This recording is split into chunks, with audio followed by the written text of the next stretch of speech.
The burqa women walking in the streets is one of the most hideous sights one can witness in India. Ambedkar എന്തൊക്കെ പറയുന്നത്? എന്നൊക്കെ പറയാമോ? ഇങ്ങനെയൊക്കെ പറയാമോ? നമ്മൾ നാളെയും കാണണ്ടേ? ഈ പുസ്തകമൊക്കെ വായിച്ചോണ്ടല്ലോ അംബേദ്കർ ഒരു സംഖ്യയാണെന്ന് പറഞ്ഞു. എന്തോ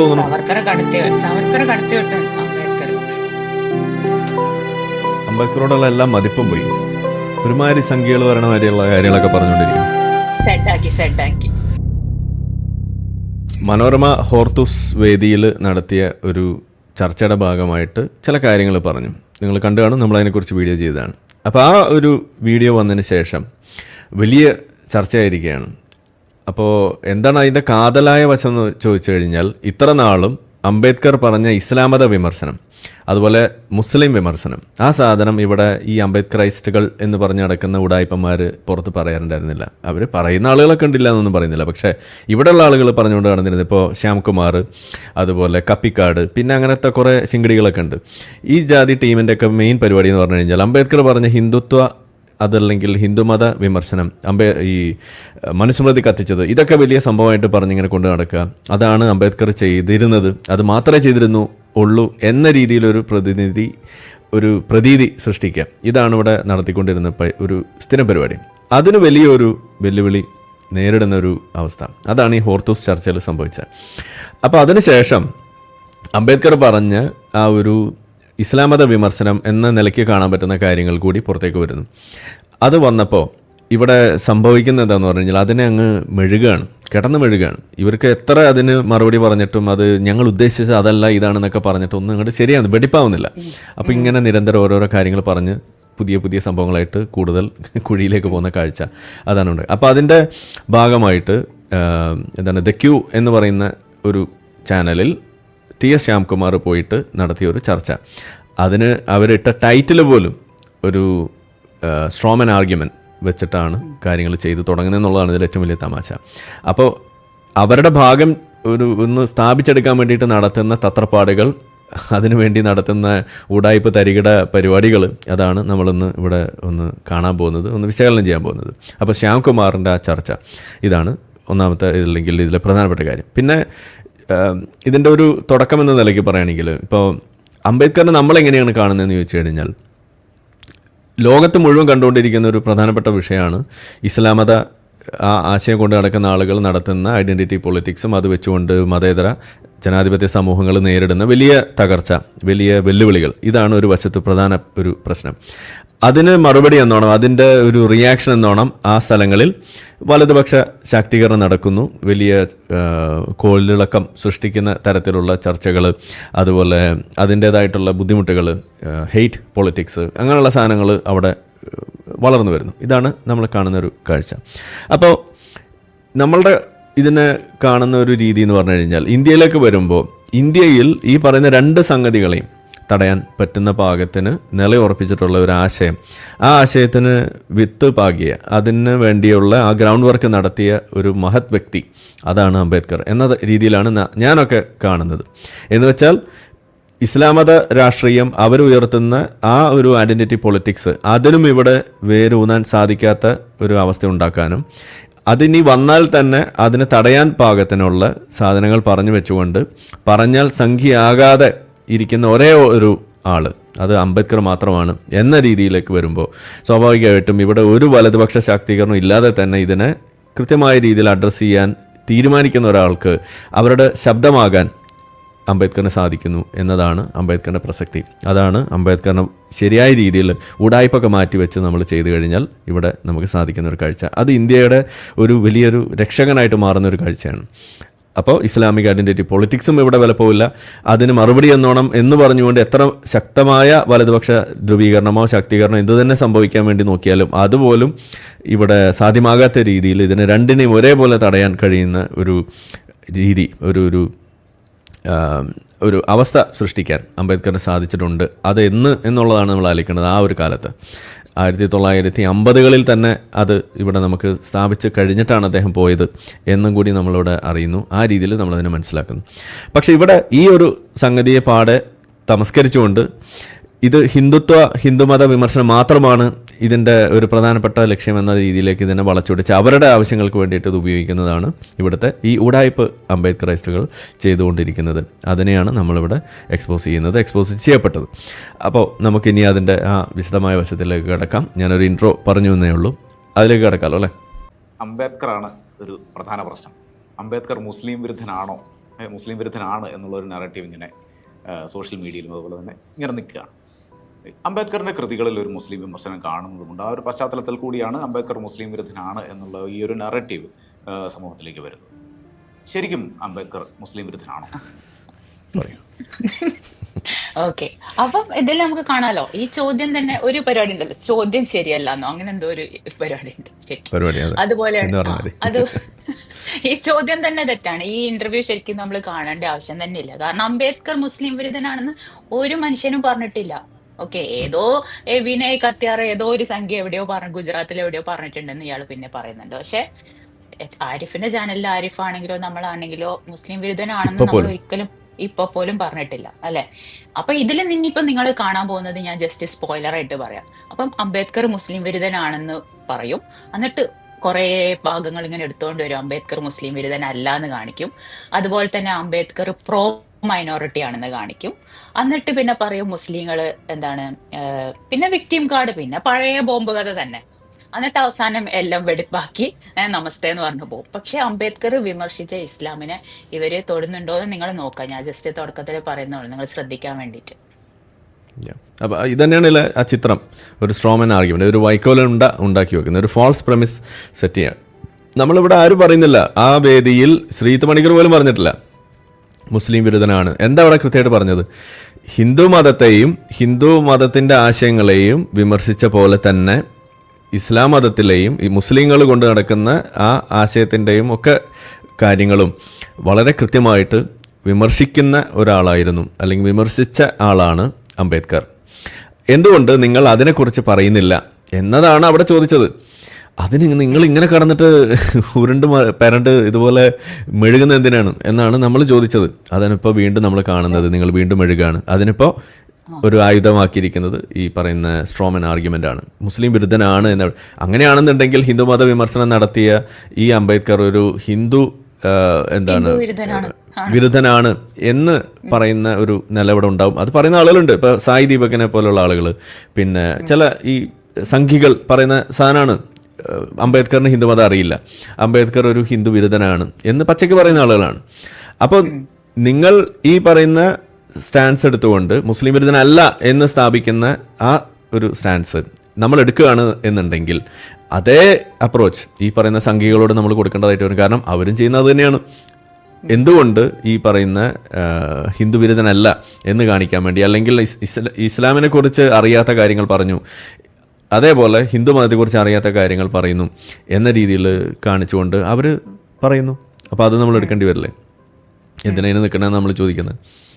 അതെ, പിന്നെ അംബേദ്കർ ഹിന്ദു മതത്തിനെ ഇതുപോലെ തന്നെയാണ് വിമർശിച്ചിട്ടുള്ളത്. അതിലുള്ള പ്രശ്നങ്ങൾ, അതായത് ജാതി, ഹിന്ദുമതത്തിലെ ജാതി അദ്ദേഹം നിഷ്കരണം വിമർശിച്ചിട്ടുണ്ട്. അതുപോലെ തന്നെ ഇസ്ലാമിലുള്ള പ്രശ്നങ്ങളും സ്ട്രക്ചറൽ പ്രോബ്ലംസും അദ്ദേഹം വിമർശിച്ചിട്ടുണ്ട്. രണ്ടും ഒരേപോലെയാണ് അദ്ദേഹം ചെയ്തിട്ടുള്ളത്. അത് ഇവർ മറന്നുപോവാണ്. ഒന്നിനെ മാത്രം എടുക്കുക, മറ്റേത് നമുക്ക് ഇഷ്ടമല്ലാത്തതിനെ തള്ളിക്കളയാം. ഓക്കെ, അതാണ് ചെയ്തിട്ടുള്ളത് ഇയാൾ. അപ്പൊ അടുത്ത കേൾക്കാം. അപ്പൊ അംബേദ്കറൈറ്റുകൾ ഇവിടെ ഉണ്ടെങ്കിൽ നിങ്ങൾക്ക് വലിയൊരു നമസ്കാരം. നിങ്ങൾ കേൾക്കാം. നമ്മൾ നിങ്ങളോട് എതിർപ്പൊന്നുമില്ല. നിങ്ങൾ കാണിക്കുന്ന ഇരട്ടത്താപ്പും ഈ ഉടായ്പുമാണ് നമ്മളിവിടെ എതിർപ്പായിട്ട് പറയുന്നത്. ഉടായ്പില്ല എന്നുണ്ടെങ്കിൽ നിങ്ങൾ നമ്മളൊക്കെ ഒരേ പാതയിലാണ്. അതാണ് നമുക്ക് പറയാനുള്ളത്. നമ്മൾ രണ്ടും എടുക്കുന്നു, രണ്ടിനെയും ഒരേപോലെ കാണുന്നു. നിങ്ങൾ അതല്ല ചെയ്യുന്നത്. നിങ്ങൾ നിങ്ങളുടെ അജണ്ടകൾക്ക് വേണ്ടി ആവശ്യമുള്ളത് മാത്രം ചെറി പിക്ക് ചെയ്യുന്നു. അതാണ് വ്യത്യാസം. ഓക്കെ, അപ്പോൾ ബാക്കി കേൾക്കാം. ഇപ്പോൾ കേരളത്തിൽ ഇപ്പോൾ പൊടുന്നനെ അംബേദ്കർ മുസ്ലിം വിരുദ്ധനാണ്, ഇസ്ലാം വിരുദ്ധനാണ്, കടുത്ത ഇസ്ലാം വിരുദ്ധനാണ് എന്ന രീതിയിലുള്ള പ്രചാരണം കൊണ്ടുപിടിച്ച് നടക്കുന്നുണ്ട്. എനിക്ക് തോന്നുന്നു കേരളത്തിലെ സംഘപരിവാരം അല്ലെങ്കിൽ ഹിന്ദുത്വവാദികൾ ആദ്യമായിട്ടാണ് ഈ സംഭവം അറിയുന്നത് എന്ന് തോന്നുന്നു. അതുകൊണ്ടാണ് അവർക്ക് വായനയില്ലാത്തതിന് നമ്മൾ കുറ്റവാളികളല്ല. അതാണ് ഒന്നാമത്തെ പ്രശ്നം. 2003 തന്നെ വിനയ് കത്യാർ ഉത്തർപ്രദേശിലെ 14 ജില്ലകളിൽ വലിയ പര്യടനം നടത്തുന്നു. ആ പര്യടനത്തിൻ്റെ പശ്ചാത്തലത്തിൽ തന്നെ വിനയ് കത്യാർ എന്ന് പറയുന്ന ഉത്തർപ്രദേശിലെ BJPയുടെ ദേശീയ പ്രസിഡന്റ് ആയിരിക്കുകയും രാജ്യസഭയിലുമൊക്കെ മെമ്പറായിരിക്കുകയും ഒക്കെ ചെയ്ത വിനയ് കത്യാർ, ബജറംഗ് ദളിൻ്റെയൊക്കെ പ്രവർത്തകനായിട്ടുള്ള ആള്, അദ്ദേഹം പറഞ്ഞത് അംബേദ്കർ ഒരു മുസ്ലിം വിരുദ്ധനാണ്. ഇത് പറയുന്നതിനൊരു പശ്ചാത്തലം കൂടി നമ്മൾ പരിശോധിക്കേണ്ടതായിട്ടുണ്ട്. ഗുജറാത്തിൽ വലിയ വംശീയ ഉന്മൂലന ശ്രമം നടന്നതിൻ്റെ തുടർച്ചയിലാണ് വിനയ് കത്യാറുടെ ഈ പരാമർശം വരുന്നത് എന്നുള്ളതും പ്രത്യേകം ശ്രദ്ധേയമാണ്. തങ്ങളുടെ മുസ്ലിം വിരുദ്ധ പ്രചാരണത്തിന് ഒരായുധമായിട്ട് അംബേദ്കറെ ഹിന്ദുത്വവാദികൾ തിരഞ്ഞെടുക്കുന്നത് എന്നുള്ള യാഥാർത്ഥ്യം ഈ സന്ദർഭത്തിൽ നമ്മൾ ആഴത്തിൽ തിരിച്ചറിയേണ്ടതായിട്ടുണ്ട്. അതുകൊണ്ടാണ് Pakistan of the partition of India എന്ന് പറയുന്ന പുസ്തകത്തിലെ ചില പരാമർശങ്ങൾ മാത്രം എടുത്തുകൊണ്ട് അംബേദ്കറെ അദ്ദേഹത്തിൻ്റെ സമഗ്രമായ ചരിത്ര ജീവിതത്തിൽ നിന്നും അടർത്തി മാറ്റി സാന്ദർഭികവൽക്കരിക്കാതെ, കോണ്ടക്സ്റ്റലൈസ് ചെയ്യാതെ സങ്കുചിതമായിട്ട് വായിക്കുന്നുള്ളതാണ് ഹിന്ദുത്വവാദികളുടെ യഥാർത്ഥ പ്രശ്നം. പറയൂ, എന്ത് തോന്നുന്നു? ഒരു കാര്യം ഞാൻ പറയട്ടെ, ഇത് വായിക്കാത്തതാണ് കുഴപ്പമെന്ന് പറഞ്ഞാൽ, ഇത്രമാത്രം വായിച്ച ഈ ശ്യാംകുമാർ എന്താ ചെയ്തത്? മാധ്യമം ദിനപത്രത്തിലൊരു ആർട്ടിക്കിൾ എഴുതിയപ്പോൾ അതിനകത്ത് മൂപ്പർ എഴുതിയത് ശ്രീനാരായണ ഗുരു അവിടെ മുഹമ്മദ് നബിയെ രത്നം മുത്തോ എന്നൊക്കെ ചോദിച്ചു പറഞ്ഞു എന്നൊക്കെ പറഞ്ഞിട്ട് അവിടെ കളവ് പറഞ്ഞ ആളാണ്. അപ്പോൾ ഇവിടെ ആള് പറഞ്ഞു വെക്കുന്നത് മുഹമ്മദ് നബിയെക്കുറിച്ച് വളരെ ഉന്നതമായ രീതിയിൽ വിശേഷിപ്പിച്ച ആളാണ് ഈ പറയുന്ന ശ്രീനാരായണ ഗുരു എന്ന് പറയുകയും, എന്നിട്ട് ആ രീതിയിൽ മുഹമ്മദ് നബി അങ്ങ് വെളുപ്പിക്കാനുള്ളൊരു ശ്രമം ഇവിടെ നടത്തുമ്പോൾ ഈ പറയുന്ന വാക്യത്തിൽ അങ്ങനെ ഒരു ഉദ്ദേശമില്ല. അതാണ് ഒന്നാമത്തെ കാര്യം. വളരെയധികം വായിച്ച PhD എടുത്ത ആളാണെന്നാണ് പറയുന്നത്. DNL ഇല്ലാത്തതുകൊണ്ടാണ് ഇത് മനസ്സിലായപ്പോൾ പറ്റാതെ പോയത്. നമ്മൾ മനസ്സിലാക്കണം. മാത്രമല്ല, ഈ പറയുന്നതിൻ്റെ ബാക്കിയിൽ മുകളിലും താഴേക്ക് വായിച്ചു കഴിഞ്ഞാൽ അവിടെ ശ്രീരാമനെ കുറിച്ച് പറയുന്നുണ്ട്, യേശുക്രിസ്തുവിനെ കുറിച്ച് പറയുന്നുണ്ട്. അപ്പോൾ ഈ എല്ലാ ആളുകളെ കുറിച്ച് പറയുന്നിടത്തുനിന്ന് മുഹമ്മദ് നബീനെ മാത്രം എടുത്തു വെച്ചിട്ട് മുഹമ്മദ് നബീനെ എന്താ പൊക്കിയടിച്ചു എന്ന രീതിയിലേക്ക് വളച്ചൊടിച്ചിട്ട് മാധ്യമ പത്രത്തിൽ പോയി എഴുതിയിട്ട് അവർക്ക് വേണ്ടി ഇതേപോലെ കുനിഞ്ഞു നിന്ന് കൊടുക്കുന്ന ഒരു ശ്യാംകുമാർ നമ്മളോട് വന്ന് പറയാണ് വായിക്കണം എന്ന്. അപ്പോൾ ശ്യാംകുമാറോട് എനിക്ക് പറയാനുള്ളത്, നിങ്ങൾ വായിച്ചിട്ടും കാര്യമില്ല, നിങ്ങൾ DNL ഇല്ല, ഇതാണ് എനിക്ക് പറയാനുള്ളത്. അപ്പോൾ അതുകൊണ്ട് DNL ഉള്ള നമ്മൾ ഇത് വായിച്ചിട്ട് ഇത് പറയും. അപ്പോൾ നിങ്ങൾ കേൾക്കാം. അതാണ് നമ്മളിവിടെ പറയുന്നത്. നിങ്ങൾ കേട്ട് പഠിക്കുക. Okay, yes. അപ്പോൾ ഈ സ്ക്രീനിൽ കാണുന്ന തന്നെയാണ് എനിക്ക് ഇതിൽ പറയാനുള്ളത്.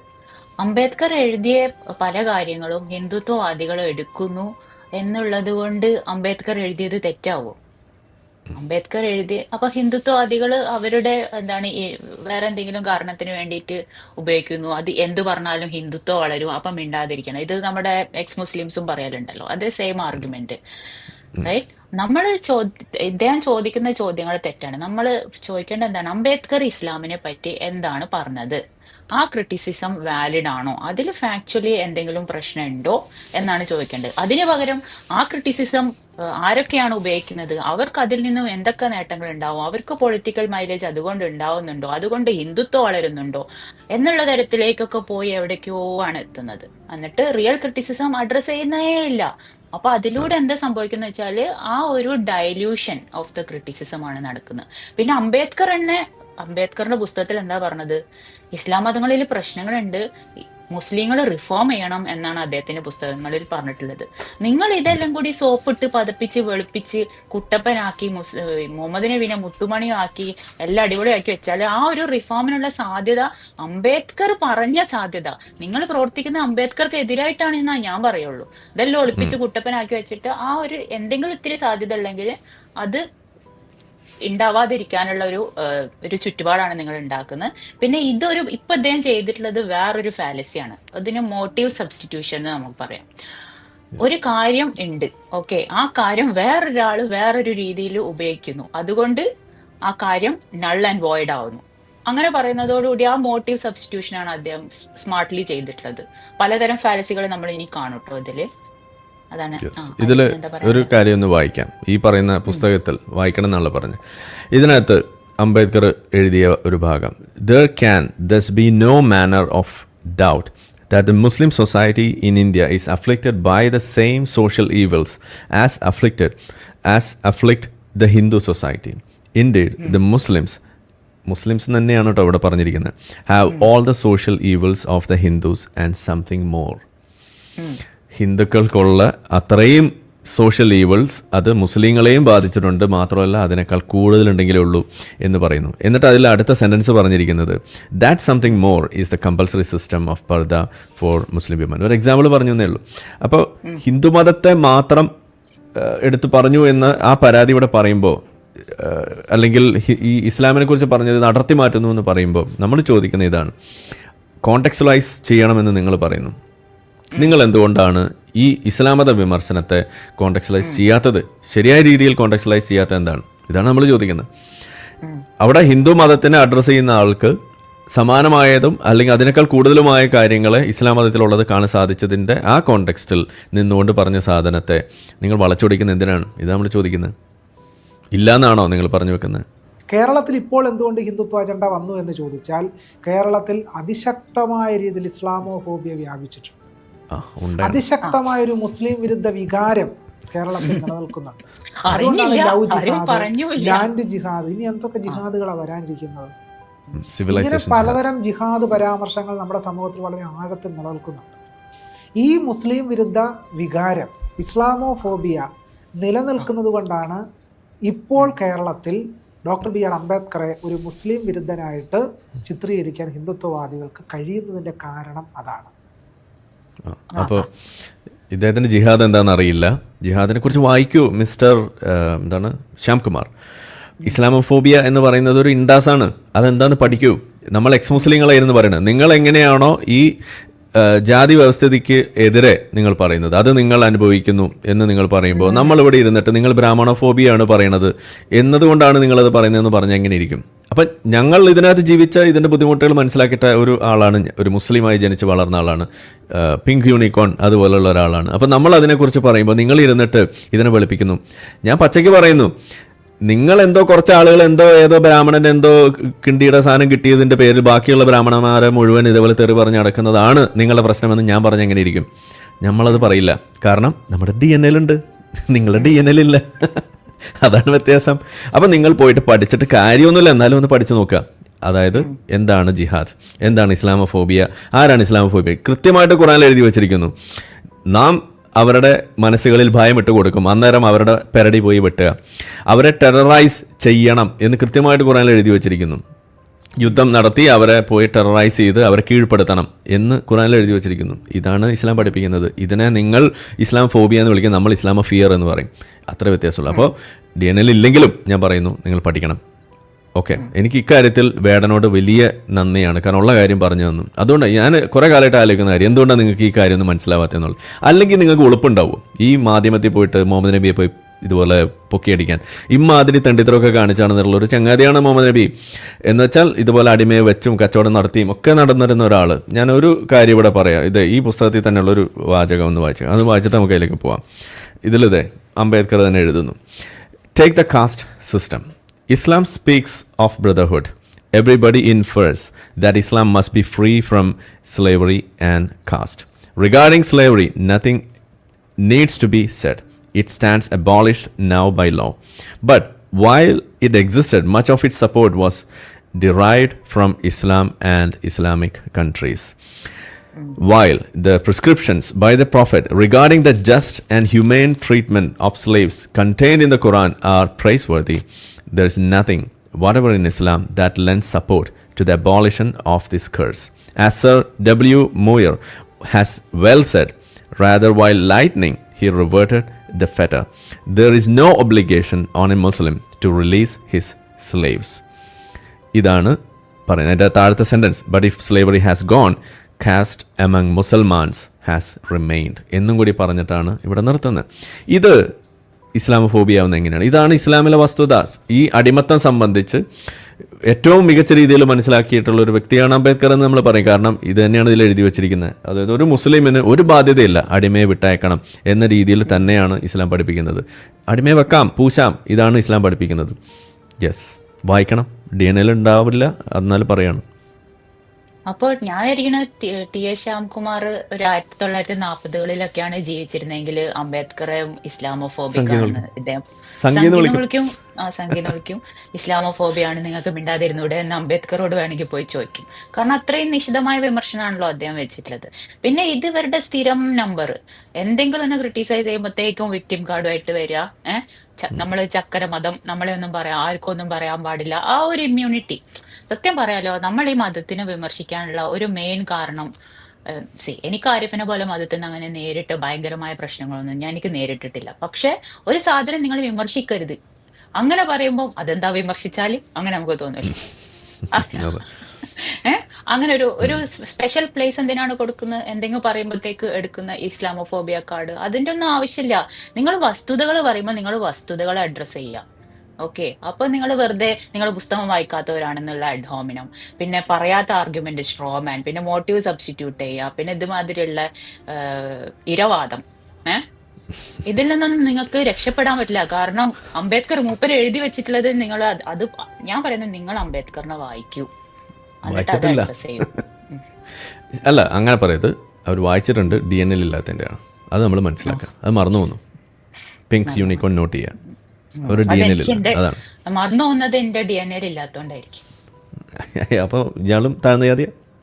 അല്ല, ഞാൻ ഗ്രാഫൊക്കെ തെറ്റിച്ചിട്ടുണ്ട്. ഞാൻ ചിലപ്പോൾ എന്റെ DNL ആണോ? അതായിരിക്കും. ഇപ്പം മനസ്സിലായി. ശരി.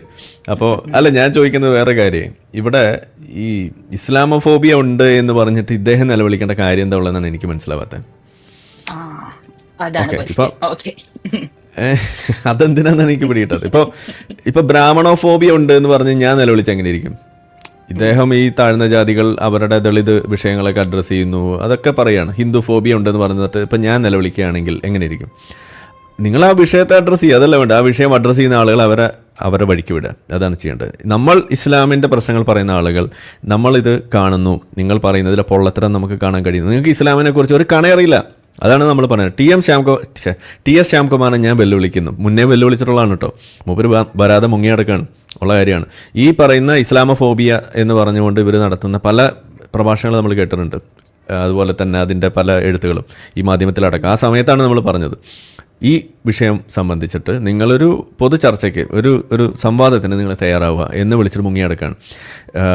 കൃത്യമായിട്ട് പറഞ്ഞാൽ സജീവൻ അന്തിക്കാട് തൃശ്ശൂർ വെച്ച് നടത്തുന്ന ഒരു പരിപാടിയിൽ നമ്മൾ രണ്ടുപേരും കൂടി ഇരുന്നു കൊണ്ട് ഇതൊരു ചർച്ച ചെയ്യാം എന്ന് വെച്ചാൽ മോഡറേറ്ററായിട്ട് സജീവൻ ഉണ്ടാവും. അങ്ങനെ ഒരു ചർച്ച നമ്മൾ പ്ലാൻ ചെയ്തിട്ട് മൂപ്പര് മറുപടി പറയാതെ മുങ്ങിയെന്ന് മാത്രമല്ല, ആരിഫുണ്ടെങ്കിൽ ആ വേദിയിലേ നമ്മളില്ല എന്ന് പറഞ്ഞിട്ട് മുങ്ങിയ ടീമാണ്. ഇതാണ് ശ്യാംകുമാർ. എന്നിട്ട് അപ്പുറത്ത് പോയി എന്നിട്ട് പറയും ജനാധിപത്യം എന്നൊക്കെ പറഞ്ഞിട്ട് അവിടെ കിടന്നിട്ട് പൊളയ്ക്കും. ഇതാണ് ഇൻജാതി ടീമിൻ്റെ ഒക്കെ ഒരു പൊതു നിലവാരം ഇതാണ്. അപ്പോൾ ശ്യാംകുമാറിനെ പോലുള്ള ആളുകളോട് നമുക്ക് പറയാനുള്ളത് ഇതാണ്, നിങ്ങൾ ചെയ്യുന്നതും പറയുന്നതും തമ്മിലുള്ള ഒരു കോഹറൻസ് അത് ഇല്ല, നഷ്ടപ്പെട്ടിരിക്കുന്നു. ജനാധിപത്യത്തിന് വേണ്ടി നിൽക്കുന്നു എന്ന് പറയും, എന്നിട്ട് നിങ്ങൾ ക്യാൻസൽ ചെയ്ത് ഓടി മറയുന്നു. നിങ്ങൾ അധസ്ഥിതരായ ആളുകളോടൊപ്പം നിൽക്കണം, ഞങ്ങൾ ഭയങ്കര പ്രശ്നക്കാരാണെന്ന് പറയും. എന്നിട്ട് സമാനമായ പ്രശ്നം നേരിടുന്ന ആളുകൾ പറയുമ്പോൾ അവിടെ പോയി നിന്നിട്ട് ഇസ്ലാമോഫോബിയ എന്ന് പറഞ്ഞിട്ട് അതിനെ ഡിസ്ക്രെഡിറ്റ് ചെയ്യുന്ന പണിയെടുക്കും, തൊരപ്പൻ പണിയെടുക്കും, ജിഹാദി കൂട്ടിക്കൊടുപ്പ് നടത്തും.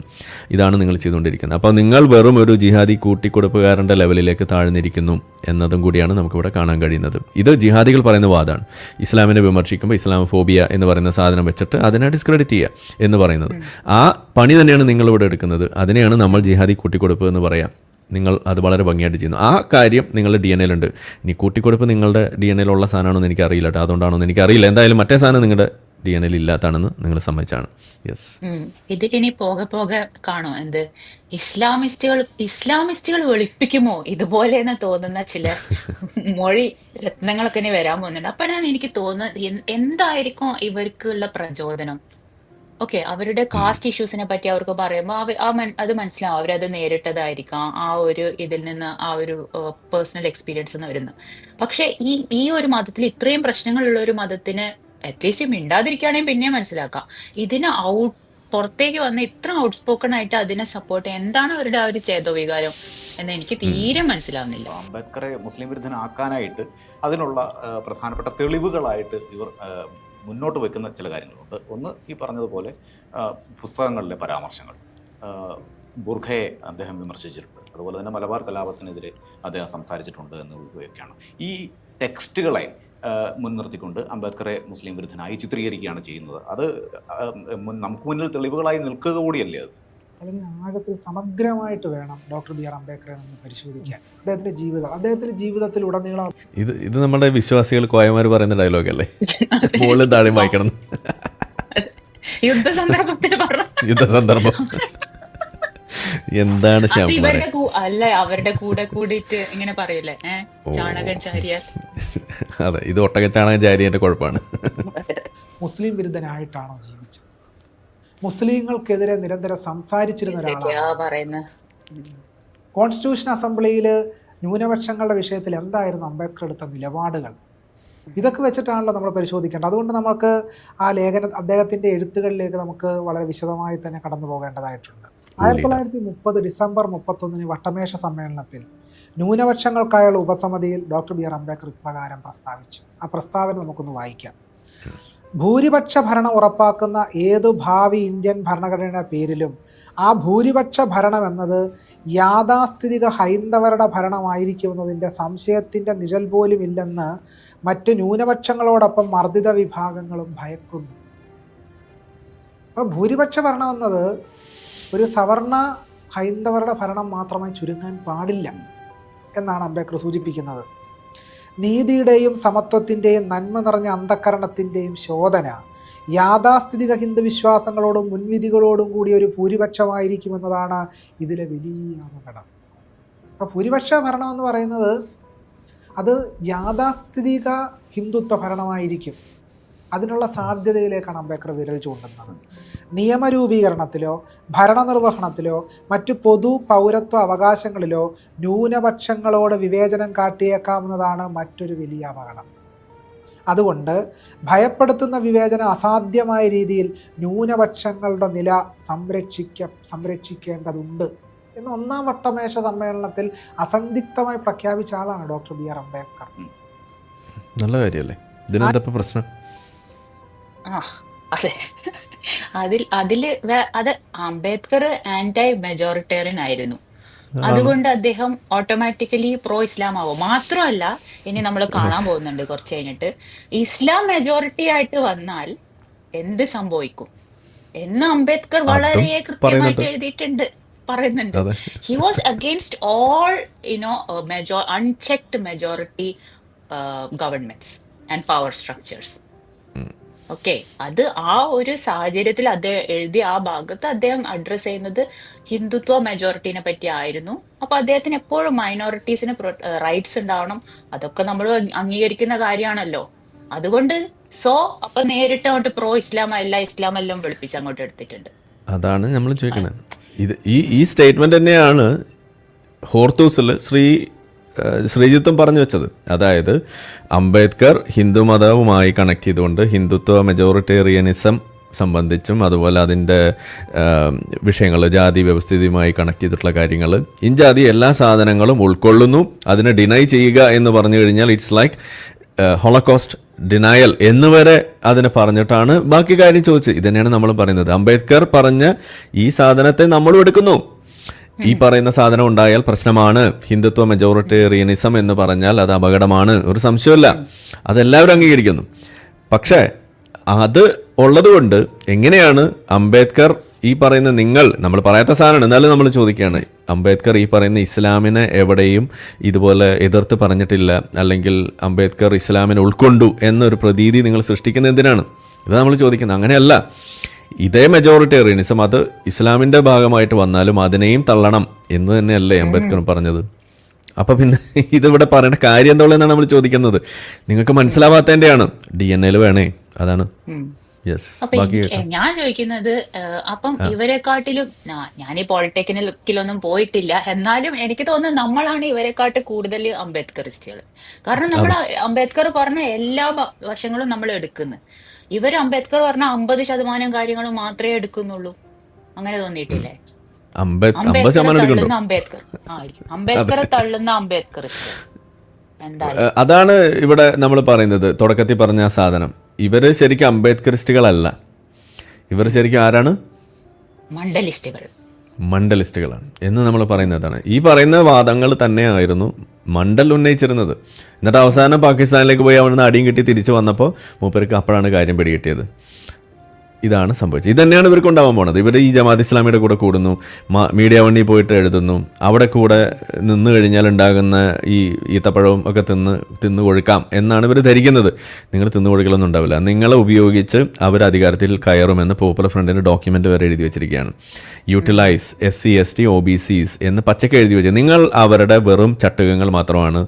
അവർക്ക് എന്താണ് ഒരു കറിവേപ്പില കണക്കെ നിങ്ങൾ എടുത്ത് ദൂരെ കളയും, അതാണ് ഉണ്ടാവുക. ഇതാണ് അവരുടെ അജണ്ട. അത് അവർ കൃത്യമായിട്ട് എഴുതി വെച്ചിരിക്കുന്നത്. നിങ്ങൾ അവർക്ക് വേണ്ടിയിട്ട് ഈ വീട് പണിയാണ് ചെയ്തുകൊണ്ടിരിക്കുന്നത്. വെറും കൂട്ടിക്കൊടുപ്പുകാരുടെ റോളിലാണ് നിങ്ങൾ നിന്നുകൊണ്ടിരിക്കുന്നത് എന്ന് നമ്മൾ പറയുന്നത് അതാണ്. ഇത് അവർ തന്നെ നിങ്ങൾ വിളിക്കുന്നത് അങ്ങനെയാണ്. ഇതിപ്പോഴും ശ്യാംകുമാറിന് മനസ്സിലാവുന്നില്ല. അതിൻ്റെ കാരണം DNL ഇല്ല. അതാണ്. നമ്മളെ വീഡിയോ കണ്ടുകൊണ്ടിരിക്കുന്ന ആളുകൾ ചാനൽ സബ്സ്ക്രൈബ് ചെയ്തിട്ടില്ല എന്നുണ്ടെങ്കിൽ അത് ചെയ്ത് നമ്മളെ സപ്പോർട്ട് ചെയ്യുക. മറ്റു രീതിയിൽ സപ്പോർട്ട് ചെയ്യാൻ ആഗ്രഹിക്കുന്ന ആളുകൾക്ക് അതിൻ്റെ ഡീറ്റെയിൽസ് ഡിസ്ക്രിപ്ഷനിലുണ്ട്. നിങ്ങളുടെ ഓരോ ലൈക്കും ഷെയറും അതുപോലെ കമൻ്റ് ഇടുന്നതും ഈ വീഡിയോ അതിൻ്റെ താഴെ വരുന്ന കമൻറ്റുകൾക്ക് നിങ്ങൾ പ്രതികരിക്കുന്നതെല്ലാം തന്നെ വീഡിയോയുടെ റീച്ച് കൂടുന്നതിന് വലിയ തോതിൽ ഉപകാരപ്പെടുന്ന സംഗതിയാണ്. അപ്പോൾ അതുകൊണ്ട് അതിൽ നിങ്ങൾ ഏർപ്പെടണം എന്നും കൂടി ഞാൻ അഭ്യർത്ഥിക്കുകയാണ്. മറ്റുള്ള രീതിയിലുള്ള സപ്പോർട്ട് തുടർന്നും നിങ്ങളുടെ ഭാഗത്തുനിന്നുണ്ടാവും എന്ന് പ്രതീക്ഷിക്കുന്നു.